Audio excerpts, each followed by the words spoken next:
اب اگر کوئی دوبارہ کرتا ہے نا تو لہذا ایک تو عادی ہو گئے، اور میرا خیال ہے کہ شاید ان کو بھی اب تھوڑا ترس آیا ہوگا، کیونکہ میں تو پارٹی کے لیے لگا تھا اور پارٹی کے لیے لگا ہوں، باقی تو میرا کوئی اس طرح نہیں تھا کہ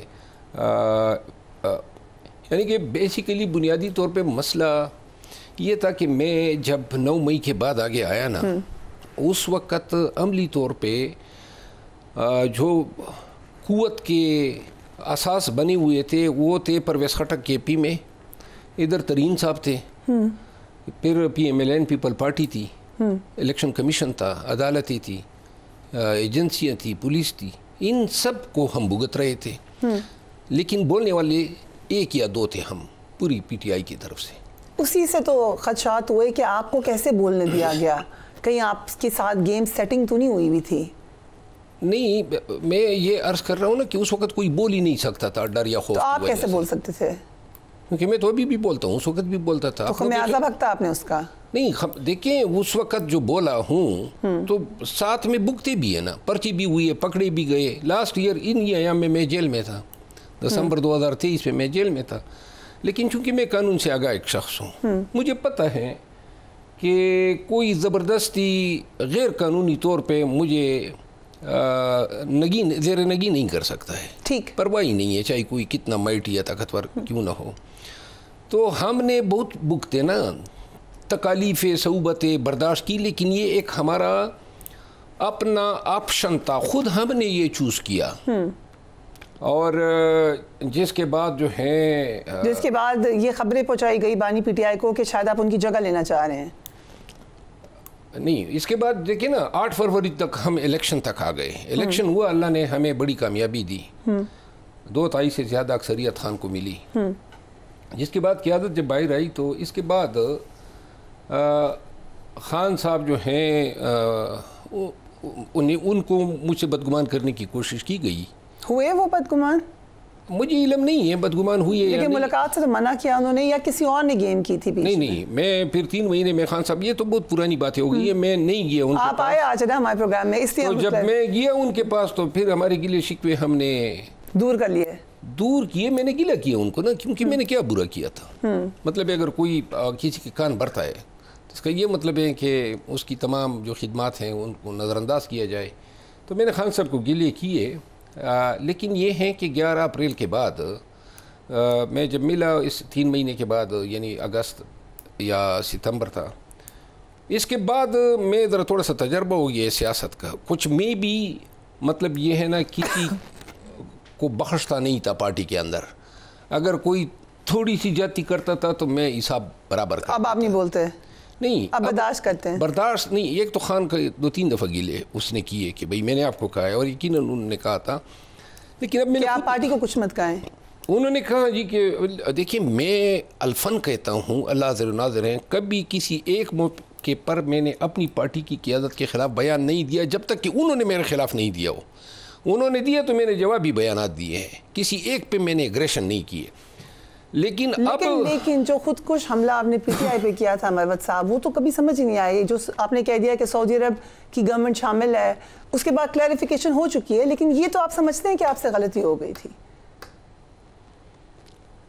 میری اپنی ذاتی رائے تھی، چونکہ میرے اس بیان سے خان صاحب کو تکلیف ہوئی تھی، تو میں نے اپنا بیان واپس لیا اور اس پہ معذرت کی۔ لیکن حیرت کی بات نہیں ہے کہ ایگزیکٹلی وہی بیان پھر بشرا بی بی بھی دیتی ہیں؟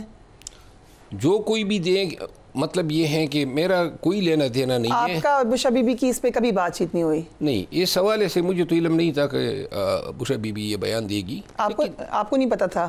نہیں نا، مجھے ان کے بیان دینے کے بعد علم ہوا۔ حیرانی ہوئی آپ کو کہ تو وہی بات کر رہی ہیں، مجھے تو نکال دیا تھا پارٹی سے، ان کو کیوں نہیں نکالتے؟ نہیں، لیکن میں تو خیر ایک ورکر تھا، ٹھیک ہے نا، اور دوسری بات یہ ہے کہ انہوں نے جو بیان دیا، انہوں نے اپنے آلات کے مطابق دیا، اس بیان کو پھر ہم نے ڈیفینڈ کیا اس تناظر میں کہ وہ بیان جو تھا وہ سعودی حکومت کے خلاف نہیں تھا، کیونکہ ذکر نہیں ہوا تھا۔ لیکن بہرحال آنے والے وقت بھی یہ چھوڑ دیتے ہیں کہ وہ تعین کر لے کہ کون حق پہ تھا، کون حق پہ نہیں تھا۔ صرف اتنا میں ضرور کہوں گا کہ خان کے محمد بن سلمان کے ساتھ ذاتی مراسم رہے ہیں، اور ہمارے یا بش بی بی یا کسی اور کے بولنے سے شاید ان تعلقات کو ٹھیس پہنچتی ہے.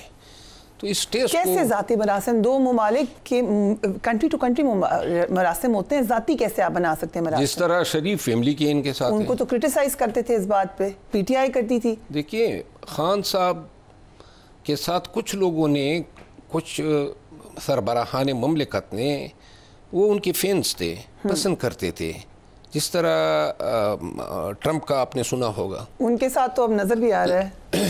تو یہ محمد بن سلمان نے خان کے ساتھ ان کے ہی خان کی گزارش پہ یا ریکویسٹ پہ انہوں نے جو ہے ایک اسلامک کنٹریز کی کانفرنس جو ہیں 2 دفعہ کال کی. پاکستان کے ساتھ اس وقت معاشی طور پہ بھی بڑا انہوں نے سپورٹ کیا, اور خان صاحب خود اقرار کرتے رہتے ہیں کہ محمد بن سلمان نے جو ہیں ان کو کافی حکومت کے کیوں الزام لگا رہے ہیں ان کے اوپر آپ بھی, اور اس سٹیٹمنٹ میں جو چلنے کلیریفیکیشن ہوگی, پھر تو نہیں الزام لگانا چاہیے ان کے. اب یعنی دیکھیں ہم آگے بڑھ جاتے ہیں بجائے اس کی. ٹھیک ہے چلیں, آپ نے کہا history will tell what's happening. اب آ جاتے ہیں ڈونلڈ ٹرمپ کے اوپر آ جاتے ہیں, جو ان کے مشیر کی مسلسل ٹویٹس آ رہی ہیں, یہاں پہ بھی ذاتی مراسم کا ہی تعلق ہے یا کوئی لابی ہے؟ یعنی یہ رچرڈ گرینیل کی ٹویٹس آپ نے دیکھی ہوں گی. ہاں دیکھیے.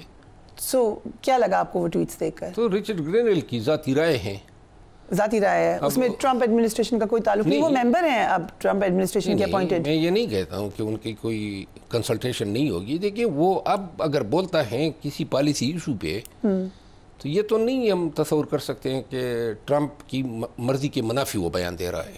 ٹھیک ہے, very important, it has to be with consent.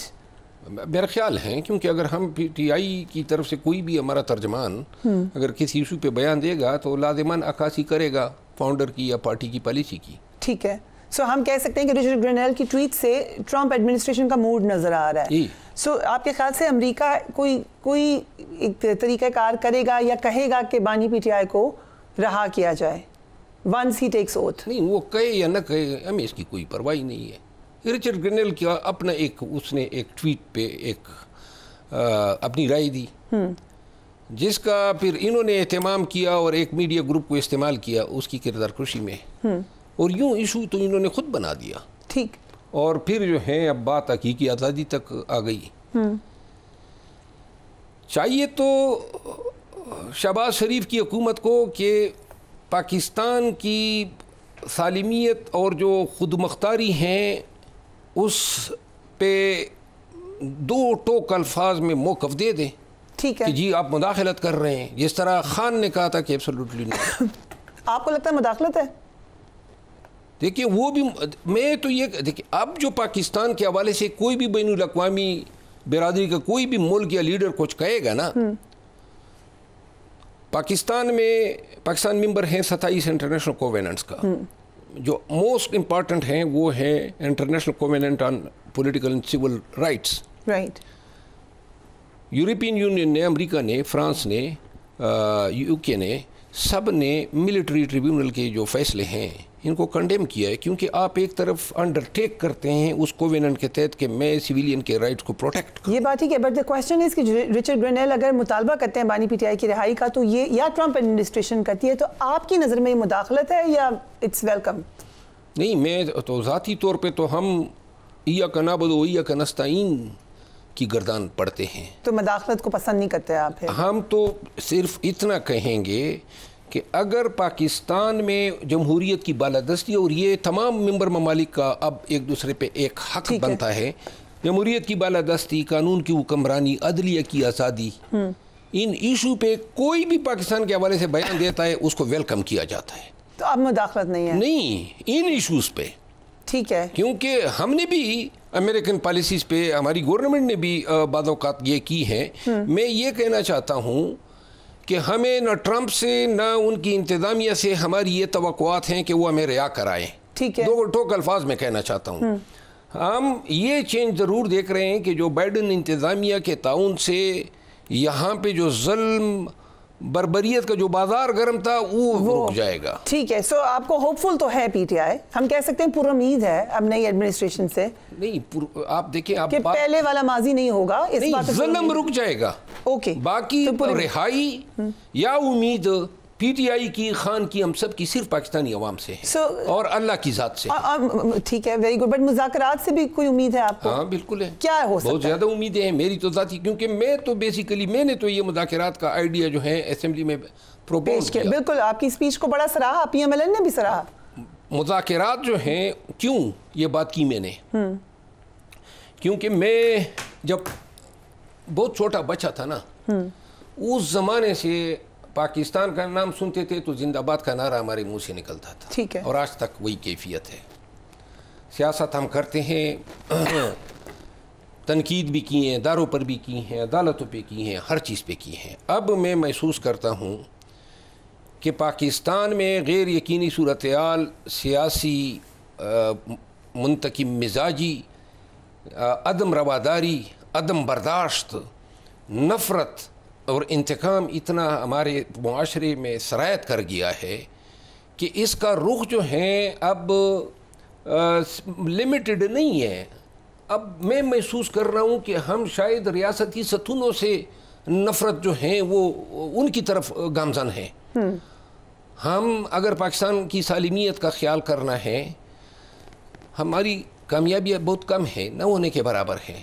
عدلیہ جو ہے زیر نگین ہو گئی، مینڈیٹ چوری ہو گیا، عدم برداشت ہیں، انسانی حقوق پامال ہو رہے ہیں. کوئی ایک حرکت، کوئی ایک کامیابی ایسی نہیں ہے جس پہ کوئی کہہ سکتا ہے کہ ہم اس پہ فخر کرتے ہیں.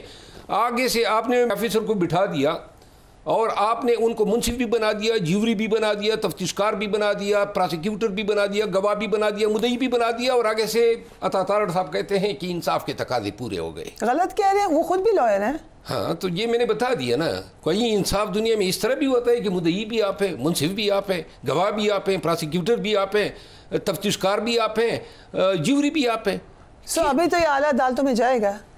یہی کیا کہتا ہے یہ جو میں نے کوویننٹ کی بات کی، international covenant on political and civil rights, ہر ممبر ملک کی ذمہ داری ہے کہ وہ اپنے سٹیزن کے فیصلے جو ہیں انڈیپینڈنٹ عدلیہ سے کرائیں گے.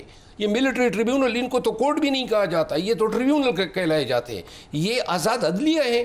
بٹ they were working جب پی ٹی آئی کی گورنمنٹ بھی تھی. Just a reminder. اگر اس وقت بھی انہوں نے کام کیا ہے یا سویلین کو سزائیں دی ہیں، وہ بھی غلط تھا.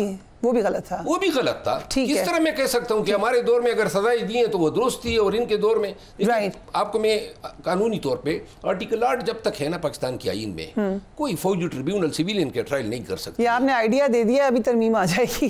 ترمیم آرٹیکل 8 کی بھی نہیں، یہ 26ویں آئینی ترمیم کی ہے. جی. یہ کس لیے کی ہے؟ 26ویں آئینی ترمیم اسی لیے تو کی تھی کہ یہ فیصلہ آ جائے، تاکہ ایسے بینچ کے سامنے کیس جائے جو انڈیپینڈنٹلی یہ ڈٹرمن نہ کر سکے. سپریم کورٹ کا یہ کہنا کہ چلیے جی آپ فیصلہ سنا دیں، سزائیں دے دیں، بعد میں ہم دیکھیں گے کہ اس کا ہم نے کرنا کیا ہے.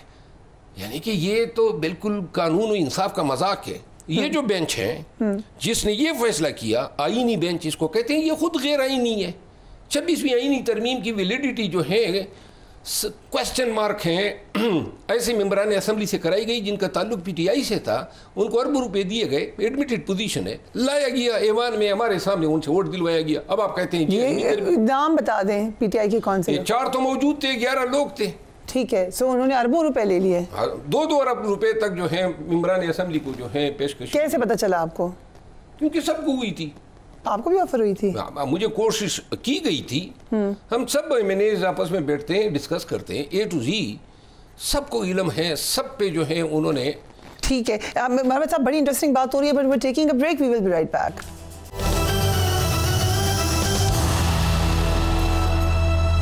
And welcome back. مذاکرات کی بات ہو رہی ہے. محمد صاحب کہہ رہے ہیں کہ انہوں نے ہی آئیڈیا دیا تھا. اس سے پہلے بھی بات تو طے ہو گئی تھی کہ بانی پی ٹی آئی جیل سے باہر آ جائیں گے 20 دسمبر تک، پھر وہ نہیں مٹیریلائز ہو سکا. اب بھی آپ کو لگتا ہے کہ پھر کوئی نہیں اس قسم کے معاملات خراب ہو جائیں؟ ویسے کچھ لیول پہ تو کوشش ہوئی کہ یہ مذاکرات کا پروسیس سیبوٹاج کیا جائے، اور میرا خیال ہے جہاں تک مجھے علم ہے اسپیکر ایاز صادق صاحب کو بھی یہ کردار ادا کرنے پر کچھ قوتوں یا پارٹیوں کی طرف سے جو ہے حرف تنقید کا نشانہ بنایا گیا ہے. کیا آپ نے کیوں کہا کہ اوپن ہے آ جائیں؟ اگر میں نے اسمبلی میں بات کی تو شاید ہماری پارٹی میں بھی کچھ ایلیمنٹس نے مجھ پہ تنقید کرنے کی کوشش کی ہے، یا میڈیا سے چیئرمین گور صاحب سے میڈیا نے سوال بھی کیا کہ کیا اس تقریر پہ اس کو کوئی شوکاس دیا گیا ہے؟ اس نے کہا کیوں شوکاس دیں، خان نے کمیٹی بنائی اسی لیے. کہنے کا مطلب یہ ہے کہ ہماری اب اگر خان کی رہائی کے لیے کوئی بھی ایک بات ہم کر سکتے ہیں وہ یہ ہے کہ خان کی رہائی، پولیٹیکل پرزنر کی رہائی، جو میرا خیال ہے کہ ایک امیڈیٹ ریلیف ہمیں اگر مل سکتی ہے. کل اعجاز الحق صاحب ہمارے پروگرام میں تھے، انہوں نے کہا یہ نہیں ہو سکتا. نہیں، اعجاز الحق صاحب جو ہیں مذاکراتی ٹیم کا حصہ ہیں، لیکن مذاکراتی ٹیم میں تو انہوں نے چونکہ پی ٹی آئی نے 8 لوگ ڈال دیے تو وہاں سے بھی 8 پورے کرنے ہوئے. اچھا ہوتا کہ 4 افراد پہ مشتمل کمیٹی ہوتی، لیکن بہرحال سب کو نمائندگی مل گئی، دیٹس گڈ. لیکن یہ نہ ہونا کہ ٹو مینی کوکس اسپوائل دی براth، سب باتیں کرتے رہیں اور کوئی معاملہ نہ نکلے. اس وقت بھی اسپوائلرز موجود ہیں، آپ خود کہہ رہے ہیں. دیکھیے پی ٹی آئی میں بات وہی ہوگی جو سب آلریڈی ایک مائنڈ بنا چکا. سو مین مطالبہ کیا ہوگا، خان کی رہائی یا جوڈیشل کمیشن؟ جہاں تک میرا اندازہ ہے وہ یہ ہے کہ پی ٹی آئی کا پہلا مطالبہ ہوگا سیاسی قیدیوں کی آزادی، انکلوڈنگ بانی پی ٹی آئی. تو وہ بھی پولیٹیکل پرزنر ہیں، پہلا مطالبہ، اور یہ پہلا فیز ہوگا. شاید اگر اس فیز کے منطقی انجام تک پہنچا دیا جاتا ہے، دوسرا فیز ہوگا، وہ ہوگا بقایا جو معاملات ہیں، مینڈیٹ کی ریکوری ہے، عدلیہ کی آزادی ہے، 26ویں آئینی ترمیم ہے، یا جو دیگر کانسٹیٹیوشن اور پولیٹیکل ایشوز ہیں، وہ تب فیصلہ ہوں گے جب تمام پولیٹیکل پارٹیز ایک ٹیوارز پہ اتفاق کر لیں اور دوسرے مرحلے میں جا کے اسٹیبلشمنٹ کے سامنے رکھ دیں کہ جی یہ سیاسی قوت ہے، یہ چاہتی ہے کہ پاکستان کو ہم اس طرح چلائیں. بٹ ایز اے سیاسی ورکر اگر آپ دیکھیں حکومت کے پوائنٹ آف ویو سے، جو رانا صاحب کئی دفعہ کہہ بھی چکے ہیں، کیوں چاہے گی حکومت کے خان صاحب باہر آ جائیں؟ کیوں چاہے گی حکومت کہ ہم نے جو ترامیم کی ہم ان کو واپس رول بیک کر لیں؟ Y would they do that? کیا دے گی پی ٹی آئی ان کو بدلے میں؟ پی ٹی آئی کچھ نہیں دے گی. یہ ترامیم، یہ سب جو ہیں، یہ پاکستان کی ریاست سے جڑے ہوئے ہیں، کسی ایک شخص یا فرد سے نہیں جڑے ہیں. خان اگر اندر ہیں اور 500 ایام سے زیادہ ہو گئے تو جو نتائج اور جو کچھ حاصل کرنا تھا وہ تو حاصل ہو گیا نا. 26ویں آئینی ترمیم بھی ہو گئی، مینڈیٹ بھی اڑا لے گئے، ضمنی الیکشن بھی جو ہے ہتھیا لیے. اس کے بعد تو اب چھوڑ دیں، آپ یہ کہہ رہے ہیں؟ نہیں، جو انہوں نے اچیو کرنا تھا وہ کر لیا. کچھ اور تو رہ تو نہیں گیا نا، کالی رہ گئی ہماری. اب اس کی قیمت انہوں نے کیا دی ہے وہ بھی ذرا آپ دیکھیں. میاں نواز شریف اور آصف علی زرداری صاحب، ان کی سیاست کہاں پہ تھی اور کہاں پہ آئی، یہ بھی تو دیکھیں. یہ بھی دیکھیں کہ پاکستان کی اس حکومت کو دنیا کی کون سی حکومت قانونی طور پہ یا اخلاقی طور پہ لیجیٹمیٹ گردان رہی ہے. یہ بھی دیکھیں کہ عدلیہ کا ہم نے کیا اثر کر دیا. آپ نے خود ہی بتا دیا، بدلے میں حکومت یہ چاہے گی کہ آپ لیجیٹمائز کر دیں اس گورنمنٹ کو، مان لیں، اپنے مینڈیٹ کی بات نہ کریں، 5 سال پورے کرنے دیں. آپ لوگ تیار ہوں؟ نہیں ہو سکتے ہیں کہ وہ ہمیں یہ کہیں مینڈیٹ سے واپسی جو ہے دستبرداری ممکن نہیں ہے.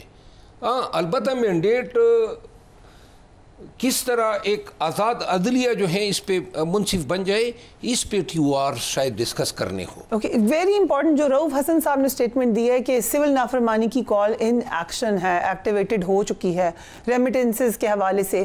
آپ کے خیال سے یہ سبوٹاج نہیں کرے گا آپ کے مذاکرات کو؟ میرا خیال ہے رؤف حسن صاحب کے بیان کا احترام ہے، لیکن میں یہ سمجھتا ہوں کہ فی الوقت جو ہیں جس طرح خان کا بیان آیا تو خان تو علم میں ہے کہ اس نے یہ کال بھی دی ہے، ادھر مذاکرات بھی ہو رہے ہیں. تو لہٰذا جب تک مذاکرات کے ابتدائی 2-3 سیشن نہیں ہو جاتے ہیں تب تک جو ہیں یہ ریمیٹنسز کے لیے جو کال ہے وہ مؤخر تصور ہوگی. آپ ہی کہہ رہے ہیں؟ دیکھیں، انہوں نے کہا کل سے ایکٹیویٹڈ ہے. ٹھیک ہے، لیکن ان کی رائے ہے. میں یہ سمجھتا ہوں کہ اگر پارٹی نے یہ فیصلہ کرنا تھا تو پھر تو پہلے ہمیں پتہ چلتا، ٹھیک ہے، پارٹی عوام کو بتاتی، اوورسیز پاکستانیز کو اپیل کرتی کہ سٹاپ کر دے ریمیٹنسز.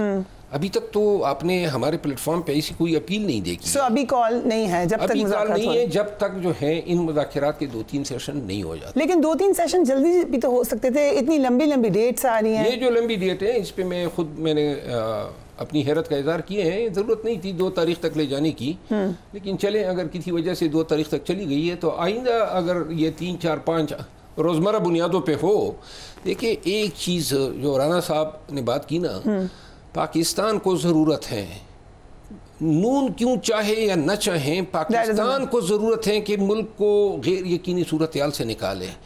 آپ کا ریئل اسٹیٹ جو بزنس ہیں وہ بالکل جیم ہے, آپ کا کنسٹرکشن انڈسٹری رکی ہوئی ہے, آپ کی جو ریمیٹنسز جو ہم ڈیویڈنڈز لاتے تھے ٹیکسٹائل انڈسٹری میں وہ سالانہ تقریباً $6 بلین ہم لاس میں جا رہے ہیں.